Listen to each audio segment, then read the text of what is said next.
Good morning, everyone, and welcome to a new ForoCompetencia breakfast. Today we're having the great honor to have Cristina Caffarra with us, who is one of the most prestigious economists in the Antitrust world, and as well, she is a professor at UCL.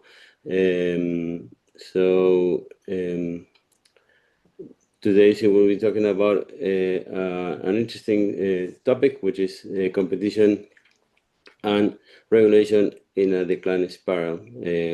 Why it's our responsibility and what can we do about it. So without further introduction, Cristina, the floor is yours. Thank you so much, Julian. It's a pleasure to be invited. It's also quite courageous for you to invite me because at this point, the kind of things I say are anathema to the competition bubble, as I call them.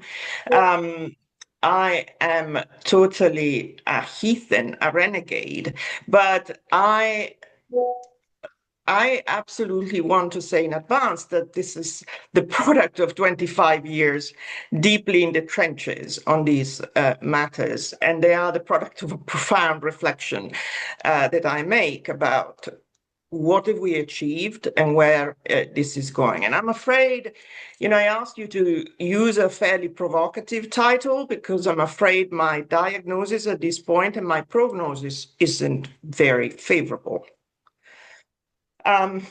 We are painting ourselves increasingly into irrelevance, I think, as antitrust practitioners, and more generally as antitrust and regulation sort of followers and actors.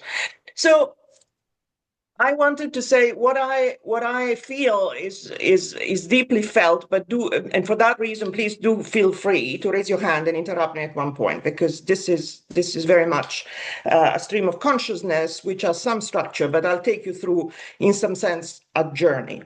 I think the starting point is that one of the lessons of all of these years in these trenches is that it isn't true that there is a unique antitrust truth.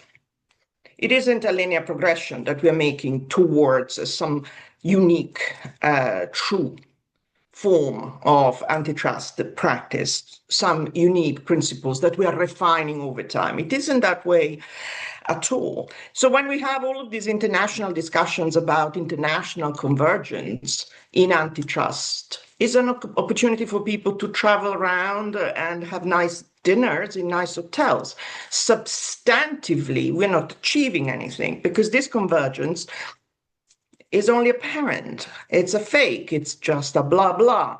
The substance, I think, is very different. It's very different because, as I say, there is no clear sense in which antitrust is progressing uniquely towards a sort of special place where we've achieved some form of consensus and truth. The other myth that I certainly have busted over the years is this idea that antitrust should be a pure practice. It shouldn't be political. We are doing something quasi-scientific as antitrust practitioners.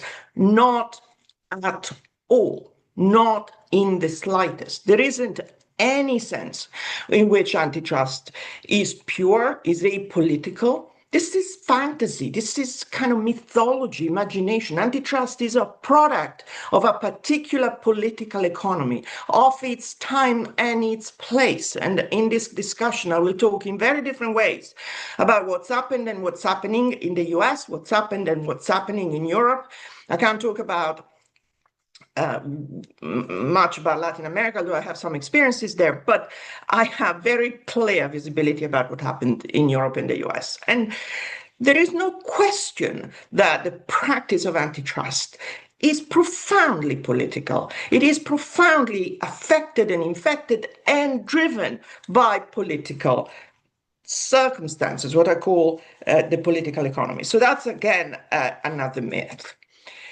There is also the fact that there are massive interests at stake, not massive in the scheme of things, because, of course, when you think about the bigger picture, trade and industrial policy and so on, well, antitrust is a small ball. But in the context of that bubble, of course, a company who's doing a merger, a company that's under investigation, feels very strongly that this is an existential issue. So there is, of course, a lot of incentives and interests at stake. And so we have the various actors. We have, of course, the advocates who are trying to, of course, get a better result for their clients. And I completely understand that. We have the economists, and I will talk later about it. The profession of economics has degenerated into advocacy. There is no sense in which what we're doing is either particularly pure or valuable or frontier. It is serving the purpose of a client and a case. As long as we're clear about that, we are not doing anything special. We are a version of the legal profession. The academics are no better than the practicing economists, same thing.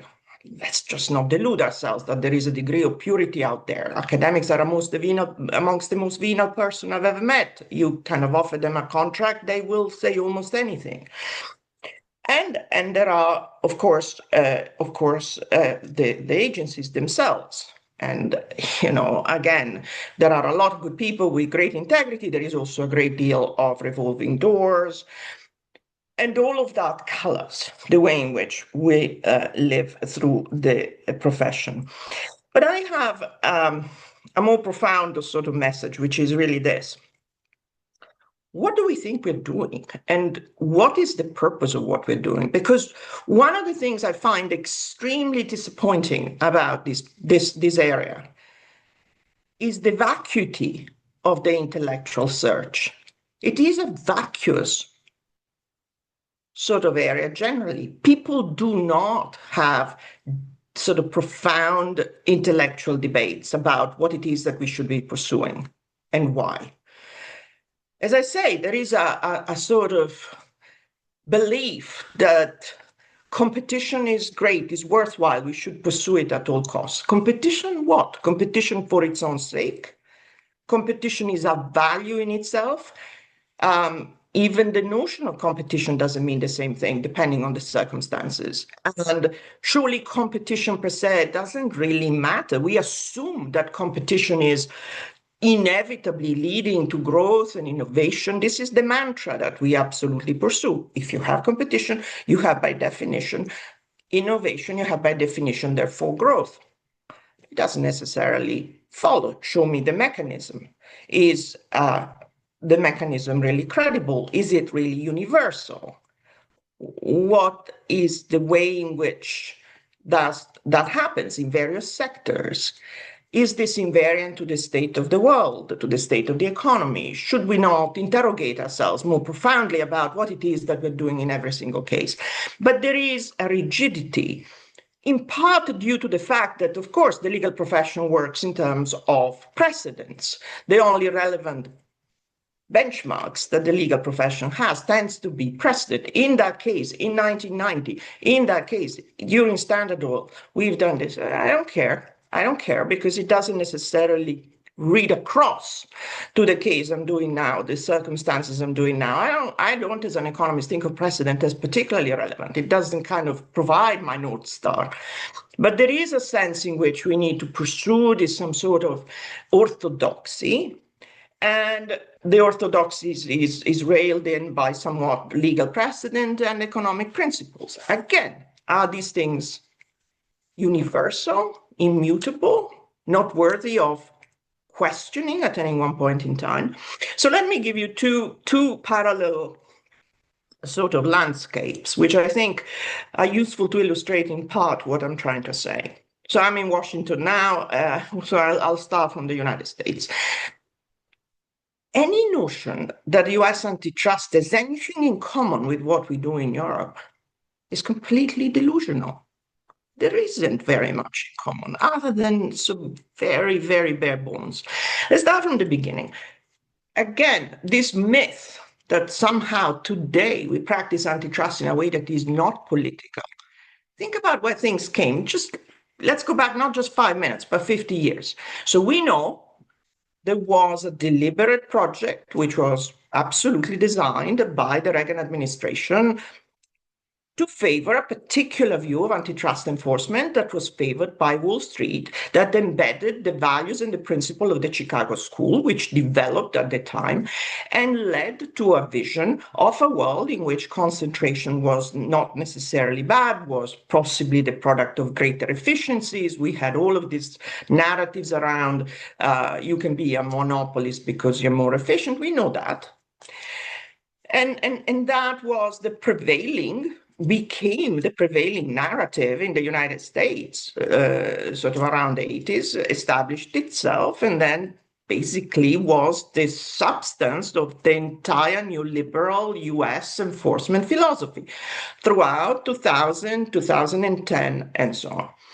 We have then seen a major shift with the Biden administration, as you know, but it came before. There were questions. It wasn't just starting in 2020. It came before. I was aware of it certainly since 2014, 15, when you had people like Rohit Chopra and Lina Khan and Barry Lynn going around and putting a very different vision of what antitrust should be.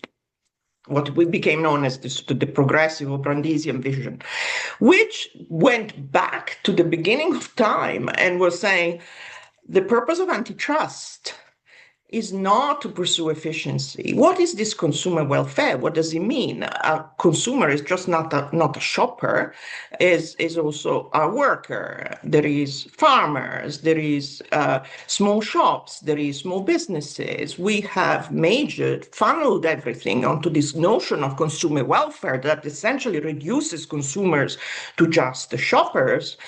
And we should lift ourselves into a more elevated, lofty position. What is the purpose of anti-monopoly? And the purpose of anti-monopoly became known, which I have a great deal of affection for, because I find it very profound and attractive, became known as essentially freedom from all masters. So the Biden, the Cantor and Khan, Wu sort of vision of antitrust was very, very different from what came before. It was a reaffirmation that what antitrust should be about was protecting democracy and being free from all masters. And that is a major shift from the 20 years that came before, the 40 years that came before. We are now in a different paradigm. And I mean, I'm in Washington and I'm finding it difficult to read the tea leaves because, of course, we've gone into the Trump administration with a sense that the Trump enforcers, so Gail Slater and so on, would be progressive in some way, or at least populist. There was this whole notion of MAGA antitrust being populist. And if you read the speeches of Mark Meadow last week and Gail Slater at Fordham, some of the things they say are not a million miles away from what Lina could have said a year ago about pocketbook issues for Americans and so on. But we know that in the practice of the profession, there is a big difference right now. There is a much narrower focus. I mean, Gail likes to say antitrust is a scalpel, not a sledgehammer. We shouldn't use it to transform the way that industries work. We should certainly not do regulation as American enforcers. Regulation is out of bounds. We really need to target narrowly intervention. A very different vision, still a populist notion, but a very different thinking about how to intervene and how to ultimately wield the anti-monopoly tool.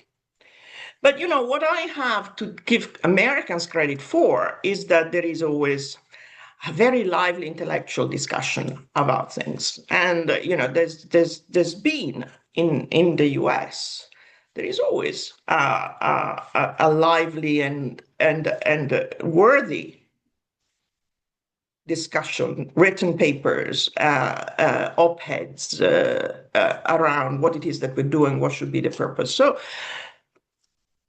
that is where we are over here. Now, so to shift to Europe, anyone who is under the delusion that in Europe things went in similar ways, or that there is a convergence, or we're doing similar things, is not well informed, because Europe came from a different place and is in a different place in reality when it comes to the application of antitrust. So we did embrace this kind of neoliberal and Chicago view of things in the early 2000s, 1999, 2000. I remember it very clearly because I was working on the G. Honeywell case that was, as you recall, prohibited. It was an uproar in the US. Bill Kovacic was sent by President Bush to see Mario Monti and to be told this is not how you do antitrust. You really in Europe need to adopt these Chicago principles.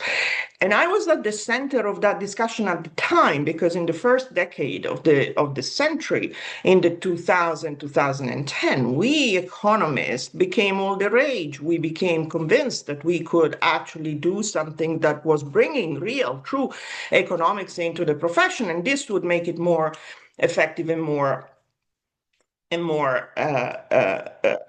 worthwhile. I mean, the reality of what happened has been, I think, an impoverishment of economics because it became very much driven by economic incentives. It became very cookie cutting, very narrow, very narrow. Everyone sort of focused on this kind of few tools, few principles, few things that we're doing repetitively in every case. I can't mention the number of bidding studies I've been involved in. So everything was pulped down into some sort of repetitive exercise.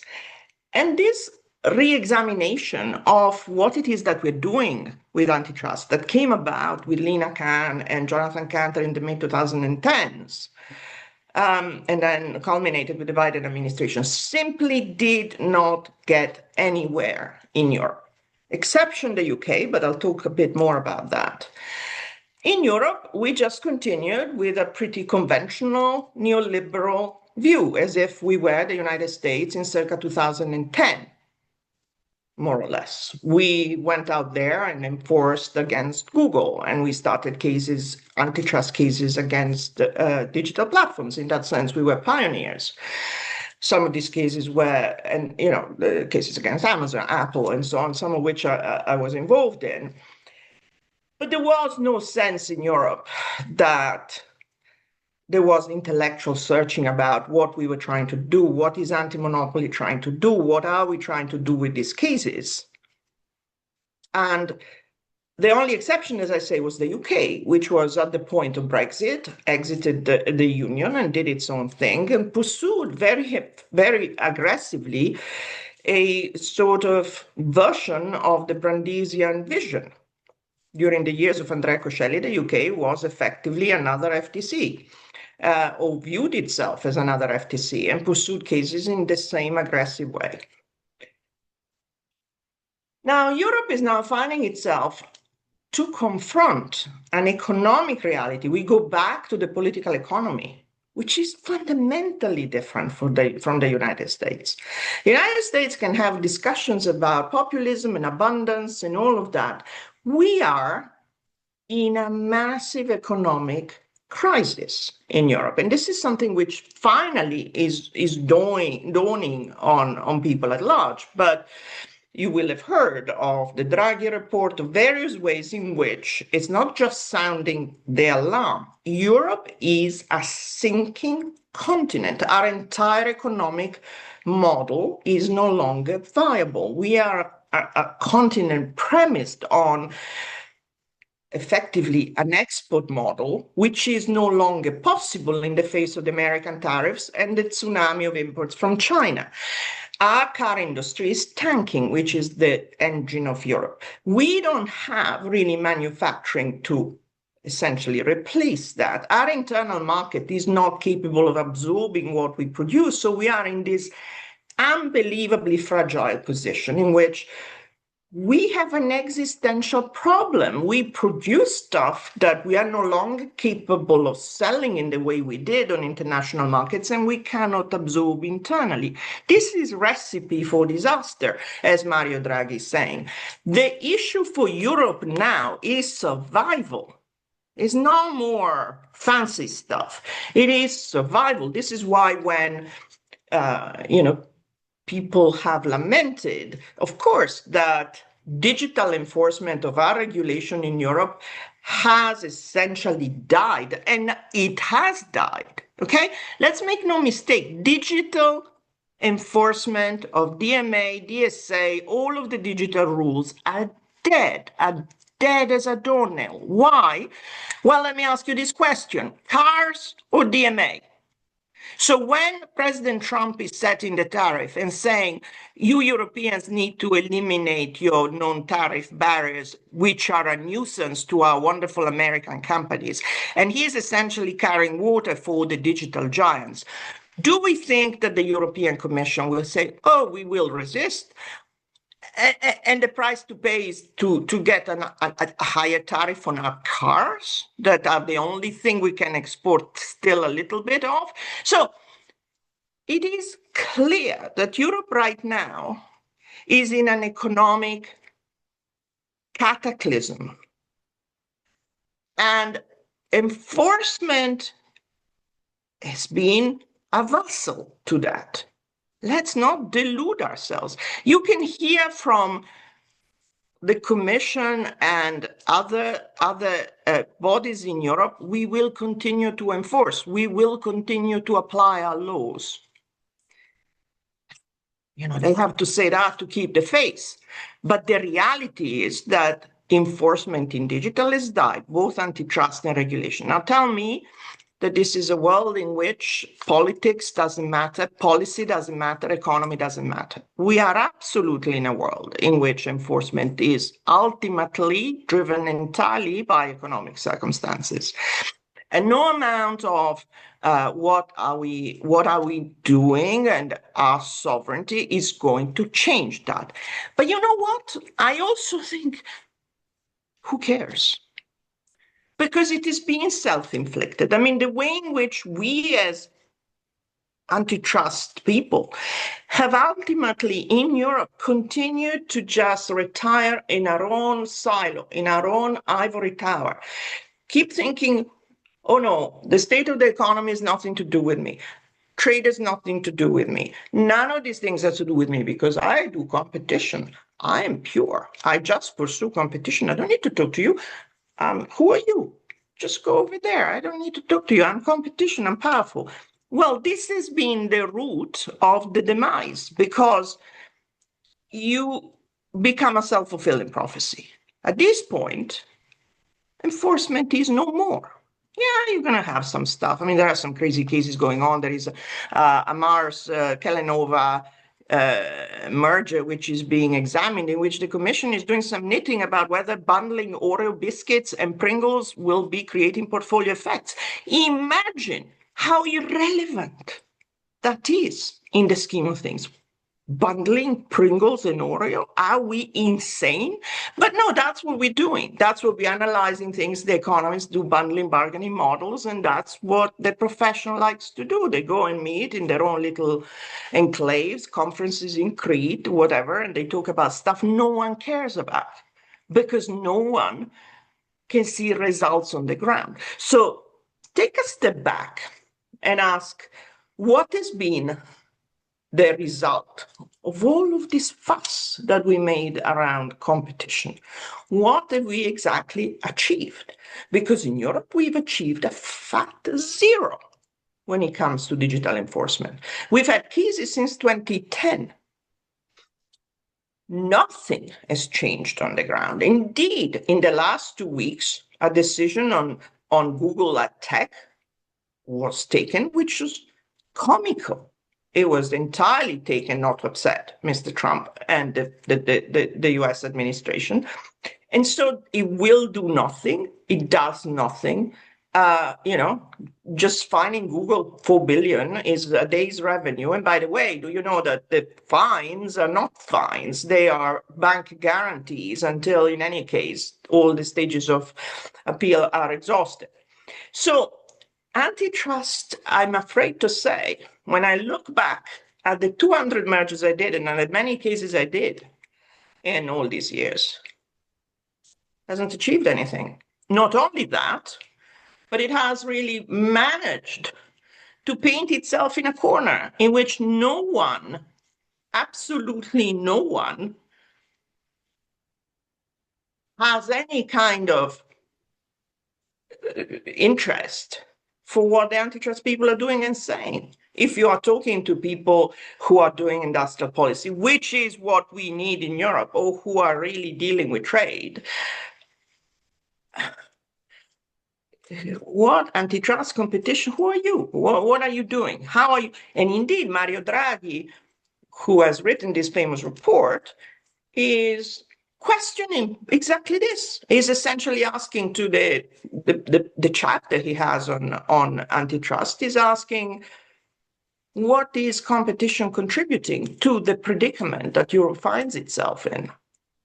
Now, it's interesting that what happened in the UK is a complete illustration of what I'm saying, because the UK, after Brexit, having essentially excised itself from Europe and essentially finding itself in a world in which it's floating on the Atlantic by itself, has realized that it is in a terrible situation economically, even worse if possible than Europe. In America, there is growth, underlying strength of the economy, which supports, in any event, a different state of affairs. In the UK, you are seeing the economy tanking even worse than Europe. And so it's no surprise, or perhaps it's a surprise, but it is the fact that the desperate Labour government has thrown itself in the arms of the large digital platforms. They're all in the government in various capacities. But more importantly, they have absolutely imposed on the agency, on the CMA, a growth agenda. What does it mean? Essentially, the CMA has been told, and they sacked the chair, either you play and you contribute to our big number one objective, which is grow the economy, or we have no patience for you going to just do cases that you fancy doing because you have an anti-monopoly agenda. Don't care. Don't care. We just need to grow. Just get the message. So the UK now, if you see at Fordham, Sarah Cardell gives these speeches. She's like digi industry now. You know, there is a lot of talk about we need to wield competition to grow, to grow, to grow, to grow. That's the message over there.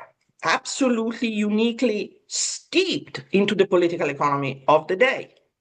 Because we are sinking and we need to do something. And the competition agency in a small country like the UK has no luxury to block mergers. Microsoft got their they taught a lesson to the CMA when the CMA was trying to block Microsoft Activision. I was working on the case, and it was a step too far. The CMA effectively tried to block a big deal, and Microsoft said, okay, well, let's see about that. And they learned the lesson that effectively, if you are a small agency trying to block a big deal, there are consequences. I'm not saying this is ideal, but it is what it is. Read the room. This is the reality we're playing in. So I'm genuinely, I'll conclude to leave it because I see a few hands are up, but do not buy any of the tradition of the orthodoxy that says things are going well, we're enforcing, we are doing fine. No, you're not. You are irrelevant. You're even less relevant than you were before. You're not taking decisions that have got any purchase, any weight, any impact on the ground. Look what happened on AgTech. Do I need to tell you the dramatis personae?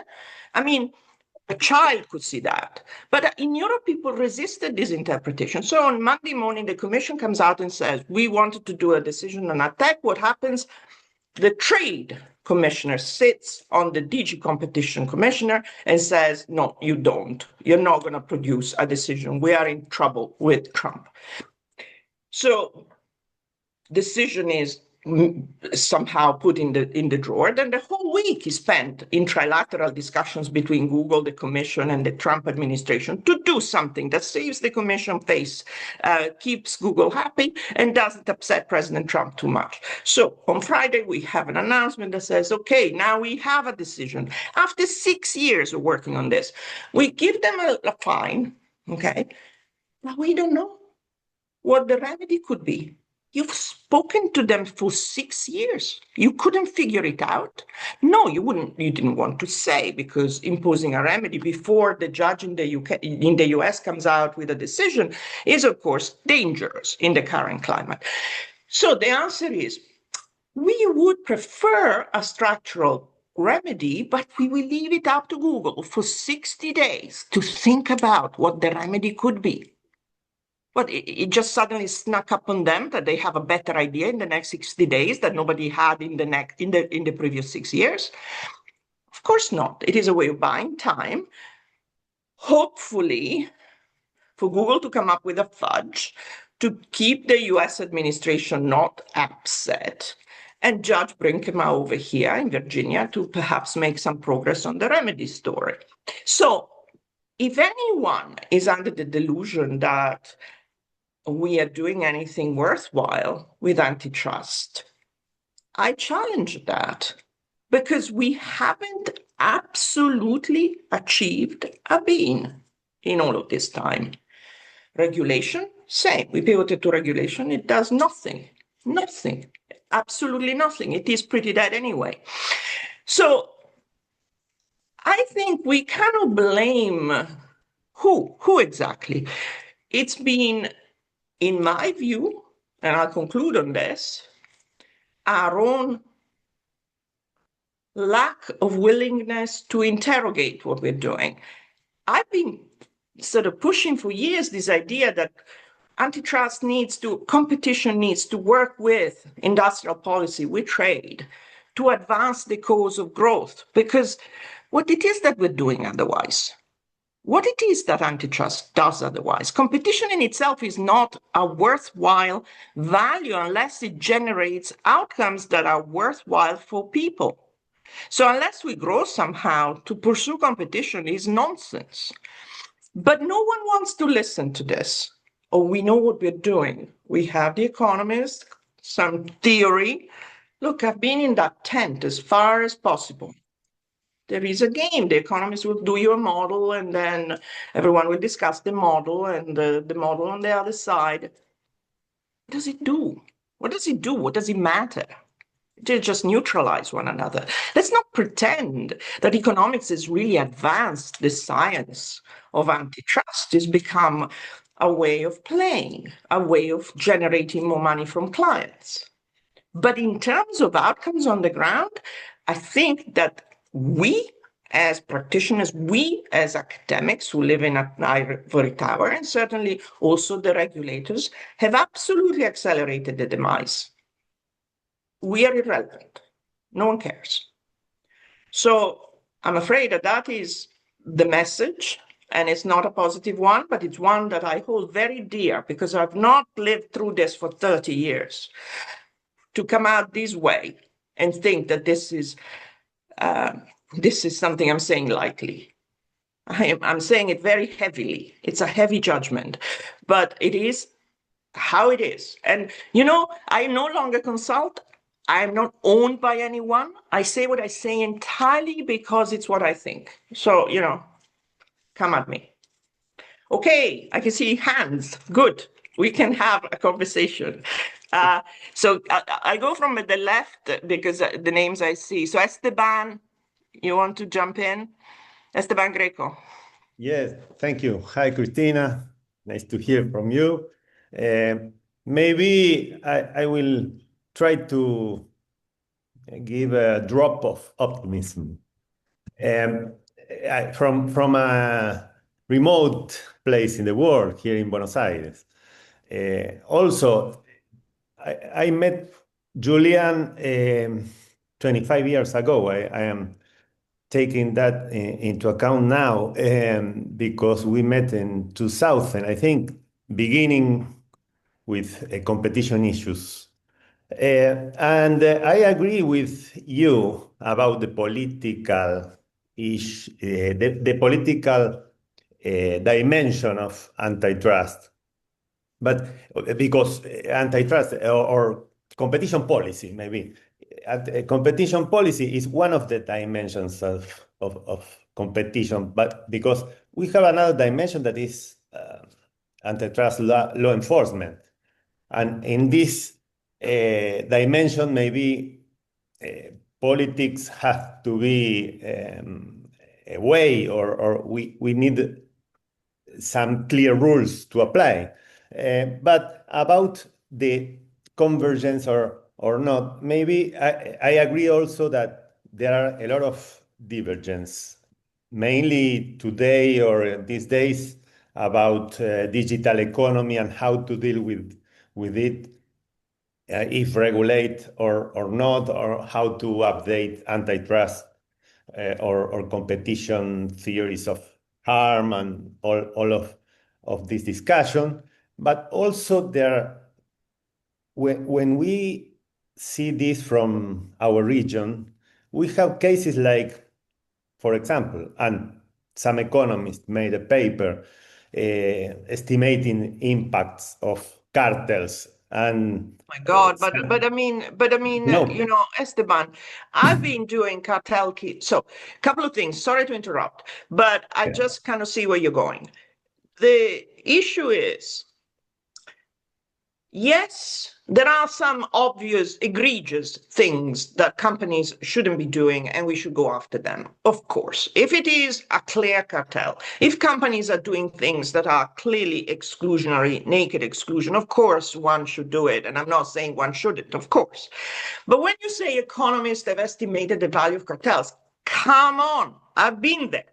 What happens is, I've done more cartel cases than I can throw a stick at. So there is an auxiliary study that everybody quotes, which is all completely made up with sticks and spit. And it says that cartel overcharge is on average 20%.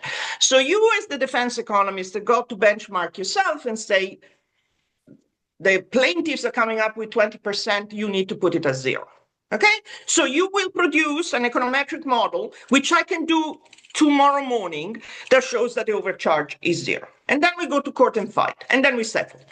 None of this is scientific. Do you really believe, does anyone here believe that what economists do is real? It's throwing variables into a model and making numbers come up the way the lawyers are telling you. Huh? Because the defense lawyer will say, make it zero, and actually, if you really have to know zero, the judge won't believe, make it 5%. If you can come up with a 5% overcharge, then we can settle at 7 or 8. And you, the economist, go and make the number come up at 5%, because that's your job.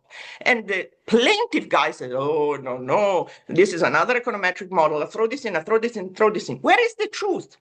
This is made up. It's snake oil. None of it is real. Yeah, but maybe some kind of studies, like one that estimates the impact after the cartel was finished.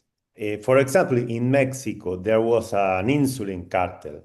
And after the finish of this insulin cartel, the effect was that the provision of insulin increased 100%. And also there are some estimates that tells us that the complications for diabetes patients went down like 25% or something like that. And But what also you're saying there is were cartels, deaths yeah, but because cartels of restrict that. output. So this is a Okay. positive outcome or not?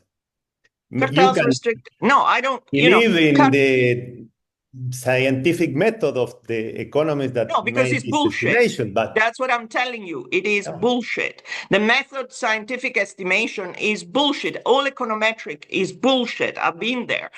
It's a way of the throwing effect is things. positive. You do not believe in the number, but I believe that ending this cartel was positive for the people and for the No. patients. And for Sorry, the you're misunderstanding me. Please, let's not have discussion. Time out. Okay. I'm not saying that cartels are good. Enforcement against cartels is important. Cartels Well, work. I'm And saying this is a exactly the convergent opposite. result, Come on. or not? What For is us, a convergent result? for us in Latin America, this is a big issue. Is Well, okay, but to wait. tell this to politicians. So Well, maybe, I mean, as I said, I'm not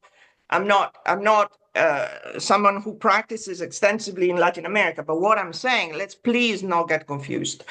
Cartels generally work. A few cartels may not be so effective, right? So the entire game between the two sides is the plaintiffs will say this cartel has worked and it has overcharged by 20, 30%.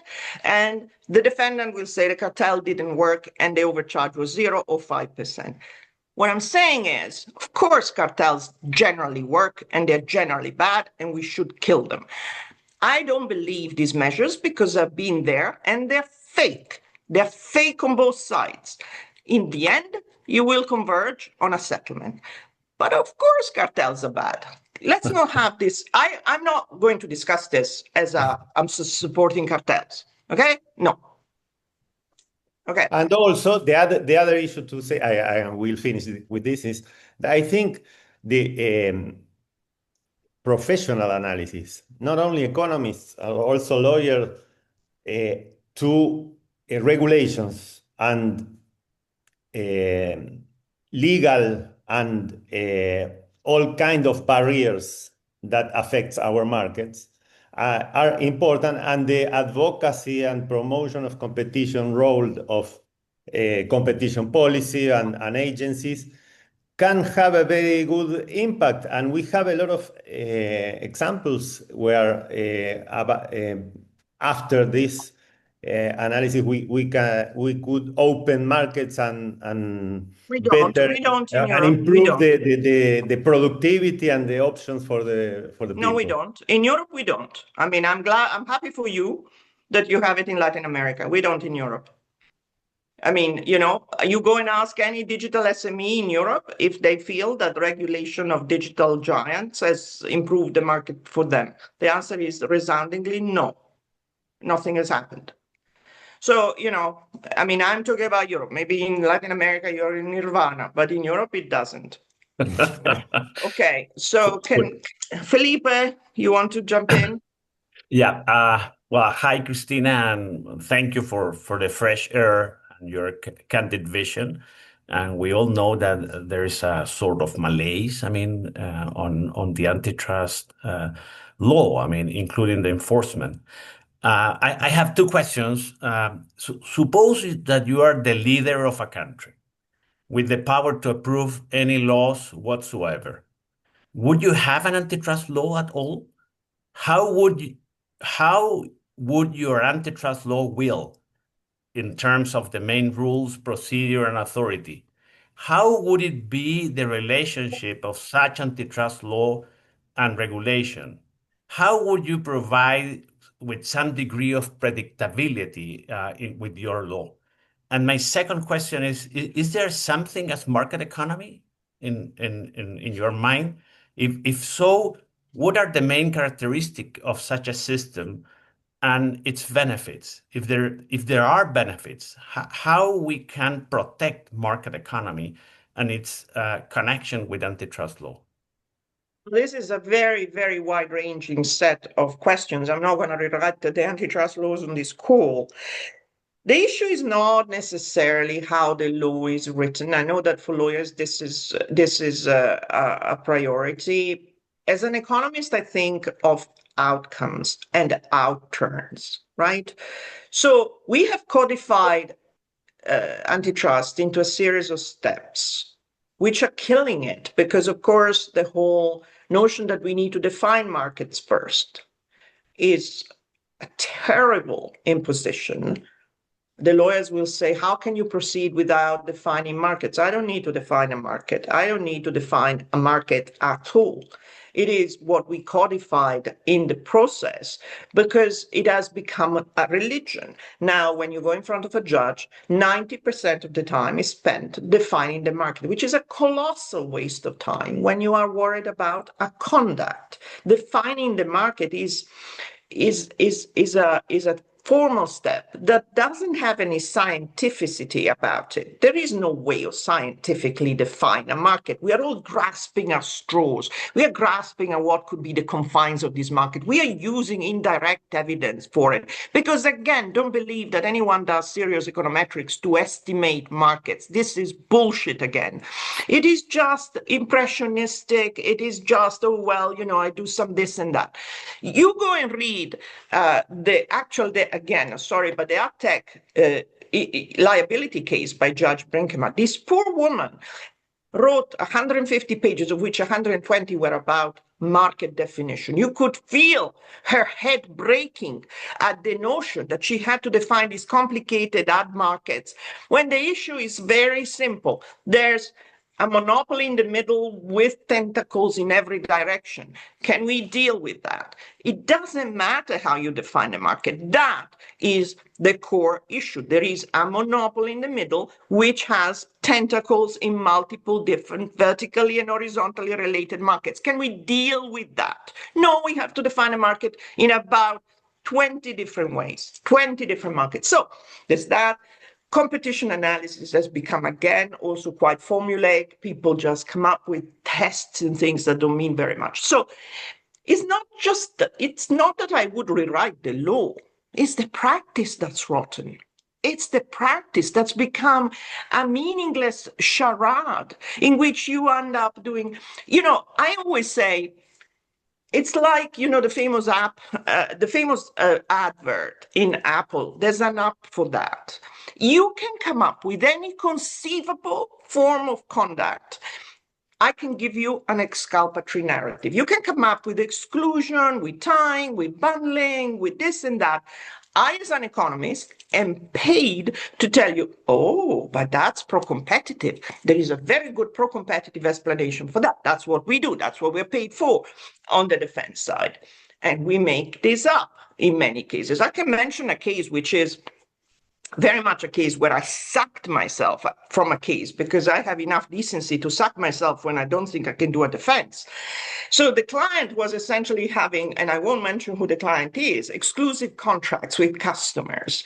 And the concern was these exclusive contracts were essentially foreclosing the market for competitors, right? No one else could approach these customers.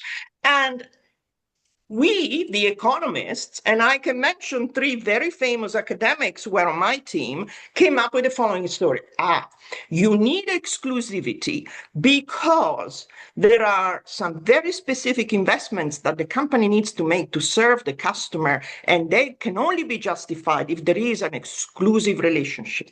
Okay, in principle works. Then we went and asked the company, so do you actually make specific investments when you serve your customers? They were like, no, it's a commodity. No, we don't. So we economists are paid to come up with crap like that because it is what we need to give you lawyers to defend a case. But it isn't real. It isn't true. It isn't worthwhile. So I have a series of problems with the way in which we do the practice. In addition to which, if you speak to any antitrust economist, they are just like this. They have blinkers this way and this way. They don't want to, they never talk about, you ask an economist, you know what the second China shock is? Terror. No, never heard of it. Because they don't know that there is a tsunami of goods coming into Europe from China. Nobody knows this. Because you're an antitrust economist, right? Why would you read about trade? Why would you read about industrial policy? And yet we define markets and we are faced with a tsunami of goods coming from China and we don't even see that. So what are the competitive constraints on us? I'll give you a bidding study. I mean, this is crazy what we're doing. Crazy punct. And so, to me, I'll just conclude. In response to what I would do, if I were a head of agency or a government, I would say, I want you to talk much more frequently, much more actively with the people in trade, with the people in industrial policy, with the people who have to actually make decisions on how you shape markets, for two reasons. Because one, you can help them think pro-competitively, okay? You can help them to have a competitive lens into what they do. But they can help you when you're doing competition to actually see the world. That's what I would do. That's interesting. And Cristina, 10 more years. How do you see the world, the antitrust law in 10 more years, specifically in Europe and in the US? So in Europe, I'm seeing the comment that Alden Abbott has made. I agree with you, Alden. You know, we economists used to study political economy. No, not anymore, and they don't want to know. But the reality, how do I see in Europe in 10 more years? I don't know. There is a real, how do I see Europe in 10 years? That is the real question. That is the terrifying question that we are faced with at the moment. Because last year, Mario Draghi comes to the parliament and says, big alarm, Europe is sinking. A year later, a week ago, he comes to the parliament and says, help, we're sinking. We are not even getting better. We're getting worse a year from last year. But look at what happened with the tariffs. I mean, what happens was a sign of a complete weakness, you know, a summer of humiliation. The US administration imposed tariffs that were all round designed. You know, it's not about trade. It's about how Europe had to concede on a number of fronts. So I'm worried about Europe, never mind antitrust. I don't know where we will be. At the moment, I think that the antitrust, it's like antitrust is walked blinded, blind into a dark alley.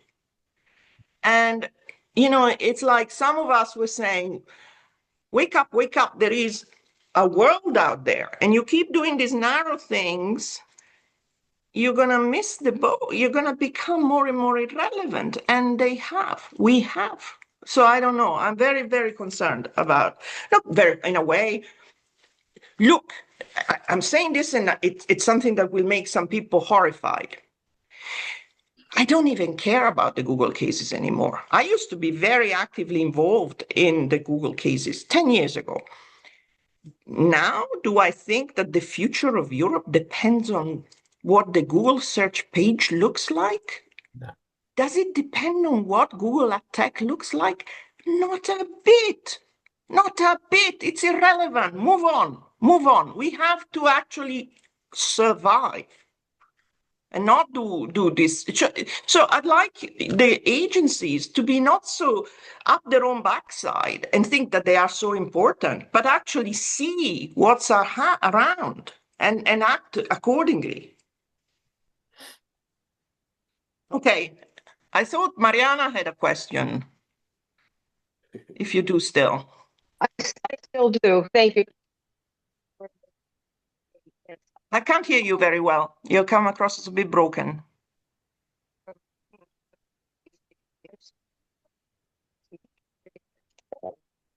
Yeah, maybe take off your earpieces.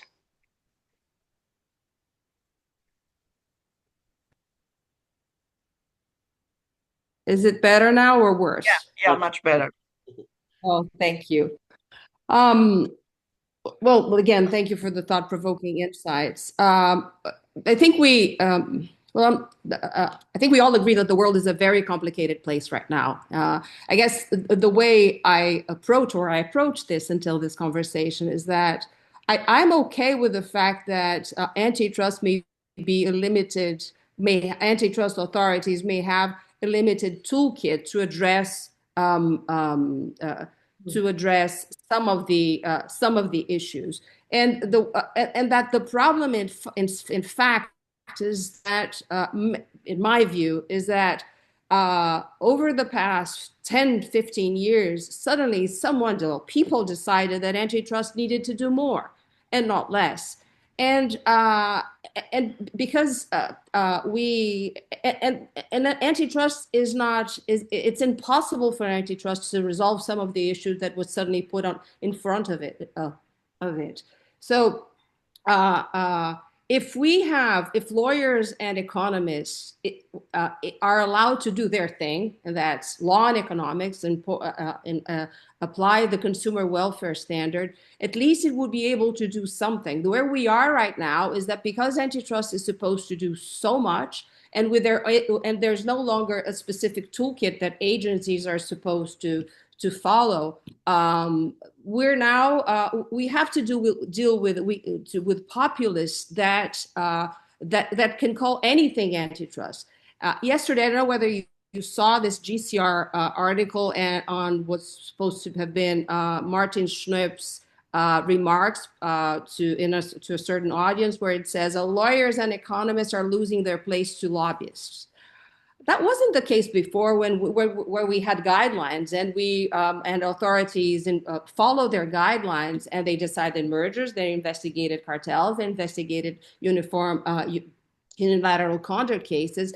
And I agree with you that lawyers and economists act within a range, and you'll get it right or you'll get it wrong, but at least you were doing something. Now that that agencies are supposed to do everything, they won't do everything, and they have to do, and they're not even dealing, it's not even the lawyers and the economists' problem anymore. It's the lobbyists' problem. And at least in countries like, in Latin American countries, you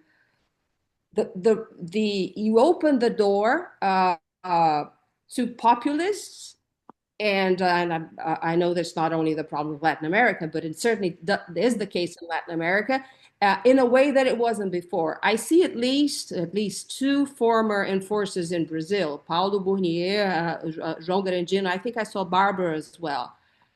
And maybe I'm being naive, but I don't have the sense that it was like that before. You can say that what was accomplished was limited, and I agree with that. I agree as well that lawyers and economists do their thing, but they were acting within a range. We were having discussions such as, are verticals bad or verticals are good? Whether the harm that resulted from cartels are 15, 20%. But we weren't having the discussions that we have today. But again, thank you again for the thought-provoking. No, I thank you for the response. I think this is valuable. I mean, you are right that antitrust has been, I mean, the lens has opened significantly, I think, in the last 10 years, because there has been, coming from the United States, very much a sense, and, associated with the Brandeisian or the progressive, that anti-monopoly, not antitrust per se, but anti-monopoly was something that needed to be retrieved. And the purpose of anti-monopoly, this is their vision, was, as I said, freedom from all masters. It wasn't consumer welfare, it wasn't efficiency, it was pursuing a world in which power, corporate power, was curbed. That is the vision. That corporate power is influencing life, everyday life, exercising power against workers, not just consumers, against small business, against farmers, and that needed to be pushed back. Now, I found that vision profoundly moving as a human, because who cannot agree with that? That somehow we need to somehow resist corporate power when it is inducing coercion on our lives. That is super important. And that is a beautiful vision. Is ambitious, is beautiful for me. The question is, what do you actually do to pursue that vision as antitrust enforcer? And I think the disconnect is that, if you think about what Lina and Jonathan tried to do, some people agree, some people disagree. For 3 years, they only had 3 years. They tried to block a lot of consolidation. They tried to introduce a number of rulemaking from, right to repair to other restrictions on workers. which have been sort of pushed back now by the current administration because they're considered overreach. But there was a vision which I found quite profound and beautiful as a human. Yes, of course, there is the normal toolbox, so cartels and egregious exclusion that we should be pursuing and we should be using, but how do we actually go beyond? And then, so that is the question. And I think that we have refused to engage actually intellectually with that question, or not done enough to engage with that question. Because whenever I raised that vision, it was like, oh, but we don't have to do, we don't know what to do. No, we don't know. It's not our job, not our job to do these bigger societal things.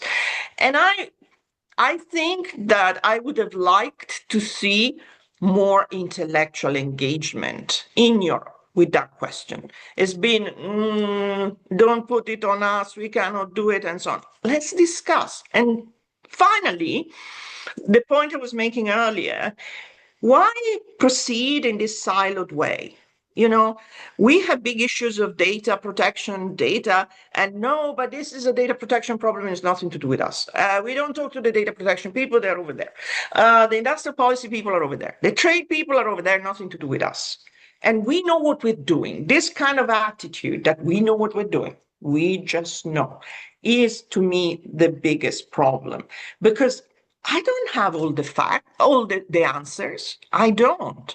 But I'd love as hell to be able to talk to people who know industrial policy, who know trade, and actually inform me on what. And that's what I try to do. But that doesn't exist. Thank you for that. I think we have another question from Altor, and then I think we are at time, no? Julian? We are fine if you're able to stay a few minutes. Yeah, more. I can stay another 5 minutes. That's fine. No, There was a question. I'll be quick, Cristina. It's Aitor from Antitrust Intelligence. I agree with many of the things that you said. I would be brief in the question. In my experience working actually with financial companies and the financial markets, I can see that regulators has a huge misunderstanding of how companies work and the markets work sometimes, and the incentives that they have to engage in conduct, etc. But the problem, not the problem, but the question I have for you, when you mentioned that, well, we are doing in Europe, because I'm also in Europe, it's kind of irrelevant right now, given the political situation, etc. Which I agree. I mean, opening another proof to Amazon, Google, etc. is not going to change much. The question is, if we are not doing anything relatively good to bring Europe wherever we want to take it, and that's a more philosophical question, what we are doing is actually bringing a bad outcome, because we know that Draghi is asking for certain reforms that are not happening. We know the certain mergers. So the question is, we are not doing something relatively good in general terms. Is actually the result worse than we Okay, could have? I hear you, and I think that's a very important question, but I disagree with where you're going. Because to me, the greatest cost and the greatest damnation of the last few years of enforcement in Europe, when we've all completely believed this fable of digital regulation, is that we stopped thinking about anything else. We stopped thinking about anything else. This has been the greatest tragedy of Europe. In 2025, 90% of all the cloud, the infrastructure, the connectivity, the software we used is not European. 90%. So imagine one morning the Americans heard on the radio, fellow Americans, we established that 90% of the infrastructure and all the services that you'd use digitally is owned by Europeans. What do you think would happen? Would the Americans say, oh, let's do a DMA? And that Let's brings do me, the that brings DSA. me to another question. Are they afraid, the European politicians, are they afraid to say, now we are going to just go for European firms and that's it? Because sometimes it's what they seem to do with antitrust, which is not the purpose. So wait. No, they're not. I mean, the point is that there's been such a fixation with trying to tame the big tech companies that nobody thought about anything ever. So I give you this example. honestly, who cares about app stores? Yes, Epic cares, Spotify cares, Matches cares. So a number of developers care. So I can see that I would like an alternative app store in my phone. Great. They may be paying a slightly less development fee or app store fee. Whether the consumer is going to benefit is not entirely clear. But moreover, the point is, this is the castle. My phone is the castle. So we can force Apple to put 2 app stores, 3 app stores, 4 app stores, but they still own the castle, which means there is a famous novel in the English language, which I like very much. It's called Gormenghast, and it's the story of this magical castle in the cloud. And it has this crazy lord and lady who lived there. And at the bottom of the castle, there are these paupers who constantly knock at the door and say, let us in, we want to come in. And his lordship looks down from the castle and says, who the fuck are you? Who are you? Oh, you just, okay, come in. We can let you in on the ground floor. Just don't move the furniture. This is the reality of digital regulation because they own the platform, they own the castle.